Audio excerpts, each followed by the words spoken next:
La creación de las heridas y las máscaras.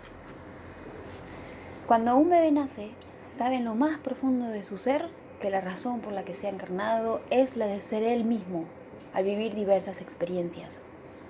Su alma, por otra parte, ha elegido a la familia y el medio ambiente en los que habrá de desarrollarse con una finalidad muy precisa. Todos tenemos la misma misión al llegar a este planeta: vivir las experiencias una y otra vez hasta que podamos aceptarlas y amarnos a través de ellas. Cuando en una experiencia existe la no aceptación, es decir, juicios, culpabilidad, temor, lamento u otra forma de no aceptación,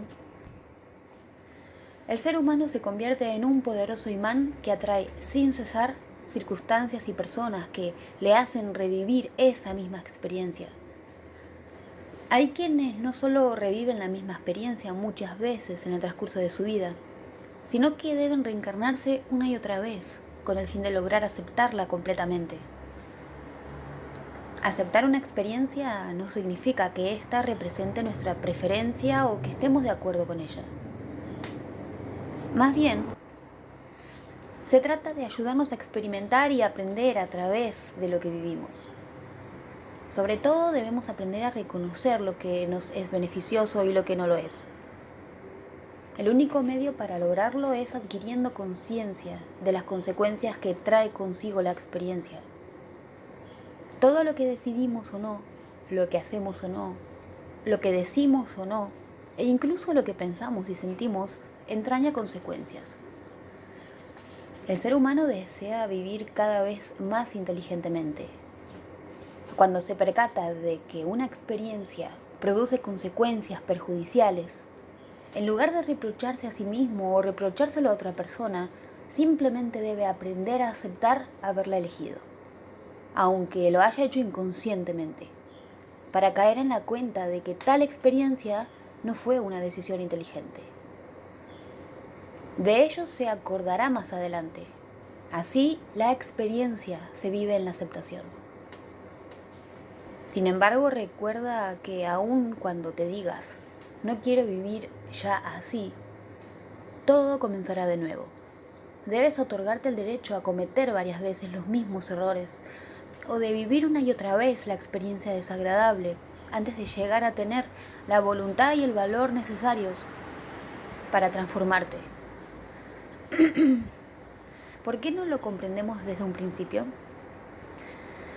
Por nuestro ego, sostenido por nuestras creencias. Todos tenemos muchas creencias que nos impiden ser lo que deseamos ser. Cuanto más nos perjudican estas formas de pensar o estas creencias, más tratamos de ocultarlas. Incluso llegamos a creer que no nos pertenecen. Poder superarlas exige, por tanto, que nos reencarnemos en repetidas ocasiones. Nuestra alma podrá alcanzar la felicidad plena solo cuando nuestro cuerpo mental, emocional y físico estén atentos a nuestro Dios interior. Todo lo que se vive en la no aceptación se acumula a nivel del alma. Al ser ésta inmortal, regresa sin cesar en diferentes formas humanas con el bagaje que ha acumulado en su memoria de alma. Antes de nacer, ya hemos decidido lo que deseamos venir a normalizar durante esa próxima encarnación. Esta decisión y todo lo acumulado en el pasado no se encuentra grabado en nuestra memoria consciente, es decir, la que depende del intelecto, sino que en el transcurso de la existencia nos vamos haciendo gradualmente conscientes de nuestro plan de vida y de lo que debemos poner en orden. Cuando digo que algo no está resuelto, me refiero siempre a una experiencia vivida en la no aceptación. Existe una diferencia entre aceptar una experiencia y aceptarse a sí mismo. Pongamos el ejemplo de una niña cuyo padre la rechaza porque deseaba un varón. En este caso, aceptar la experiencia consiste en darle el derecho a su padre de haber deseado un varón y de haber rechazado a su hija. La aceptación de sí misma consiste, en cambio, en darse el derecho de reprochar a su padre y de perdonarse por haberle tenido resentimiento. No debe subsistir ningún juicio hacia su padre, ni hacia ella misma, sino solo compasión y comprensión por la parte que sufre en cada uno de ellos. Ella sabrá que esta experiencia está completamente resuelta cuando a su vez rechace a alguien sin condenarse, con mucha compasión y comprensión para con ella misma. Existe otra manera para comprobar que este tipo de situación se ha normalizado y vivido en la aceptación. Cuando la persona rechazada por ella no le guarde resentimiento, siendo a su vez compasiva, sabiendo que todos los humanos rechazamos a alguna persona en ciertos momentos de nuestra vida. Es inherente al ser humano. No dejes que tu ego te juegue una mala pasada cuando trata por todos los medios de hacerte creer que ya está arreglada una situación. A menudo, para no tener que observarnos y perdonarnos internamente, nos decimos: sí, comprendo que el otro actuará así. De este modo, nuestro ego intenta encontrar una manera oculta para hacer a un lado las situaciones desagradables.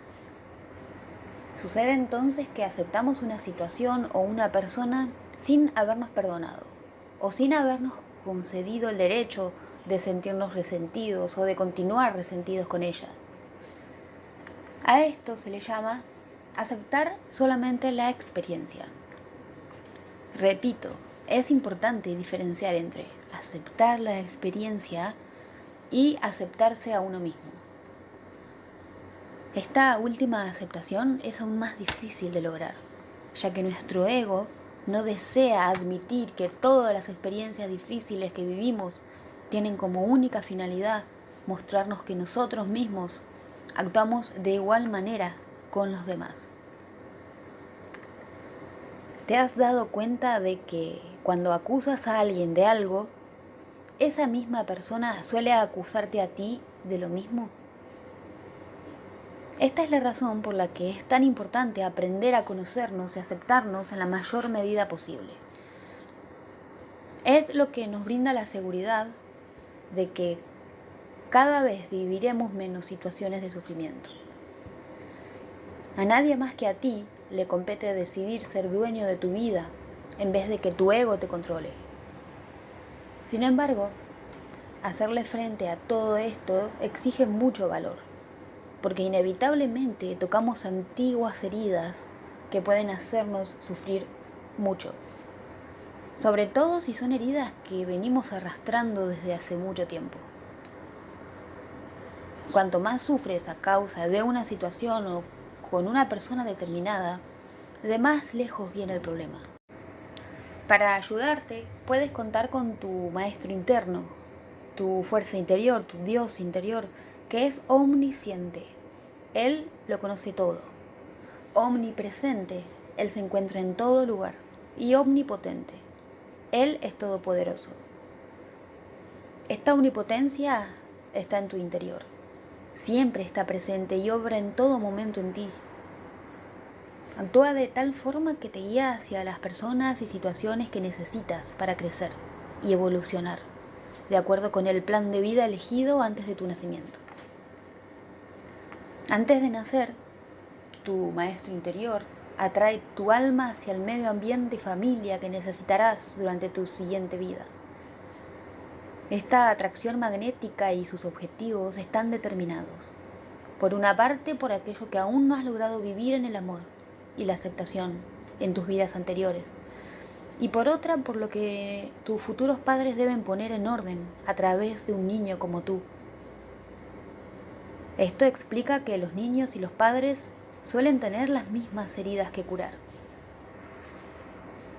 Al nacer, no eres consciente de todo ese pasado, ya que te concentras principalmente en las necesidades de tu alma, la cual desea que te aceptes junto con tus experiencias, defectos, potenciales, debilidades, deseos, personalidad.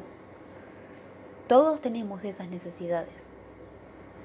Sin embargo, poco después de nacer, nos damos cuenta de que cuando nos atrevemos a ser nosotros mismos, alteramos el mundo de los adultos o el de los que están cerca de nosotros. Y de ello deducimos que no es bueno ni correcto ser naturales. Este doloroso descubrimiento provoca, sobre todo en el niño, crisis de ira, que llegan a ser tan frecuentes que nos vemos obligados a creer que son normales. Estos episodios se conocen como crisis de la infancia o crisis de la adolescencia. Es posible que lleguen a ser normales para los humanos, pero ciertamente no son naturales. El niño que actúa naturalmente, que es equilibrado y que tiene el derecho a ser el mismo, no pasa por este tipo de crisis. Por desgracia, este tipo de niño natural casi no existe. He observado más bien que la mayoría de los niños pasan por las siguientes 4 etapas. Después de conocer la alegría de ser el mismo en la primera etapa de su existencia, conoce el dolor de no tener el derecho a ser el mismo, que es la segunda etapa. Llega enseguida el periodo de crisis, de rebeldía, que es la tercera. Con objeto de reducir el dolor, el niño se resigna y termina por crearse una nueva personalidad para transformarse en lo que los demás quieren que sea. Algunas personas permanecen estancadas en la tercera etapa durante toda su vida. Es decir, reaccionan continuamente, están enojados o en permanente situación de crisis. En la tercera y cuarta etapa es cuando creamos numerosas máscaras, nuevas personalidades que sirven para protegernos del sufrimiento que vivimos en el transcurso de la segunda. Estas nuevas personalidades o defensas son 5 y corresponden también a 5 grandes heridas fundamentales que vive el ser humano. En mis numerosos años de observación he podido comprobar que todos los sufrimientos del ser humano pueden resumirse a 5 heridas. Aquí les presento por orden cronológico, es decir, según van apareciendo en el transcurso de la vida. Rechazo, abandono, humillación, traición, injusticia. Cada vez que padecemos o hacemos que otros sufran una de estas heridas, todo nuestro ser se siente traicionado. No somos fieles a nuestro Dios Maestro interno ni a las necesidades de nuestro ser, pues permitimos que nuestro ego, con sus creencias y temores y juicios, tome el timón de nuestra vida. Recurrimos a las máscaras para ocultar a nosotros mismos, a los demás, lo que aún no hemos podido resolver, y esta ocultación es una forma de traición. ¿Pero de qué máscaras se trata? De aquellas que acompañan a las heridas que precisamente intentan enmascarar. Estas heridas y máscaras se explicarán con detalle en los capítulos siguientes. La importancia de la máscara se crea en función de la profundidad de la herida. Una máscara representa a un tipo de persona con un carácter que le es propio, ya que según la máscara creada se desarrollan determinadas creencias que influyen en la actitud interior y en el comportamiento de la persona. Cuanto más profunda sea la herida, con más frecuencia sufrirás, y esto te obligará a llevar puesta tu máscara más a menudo.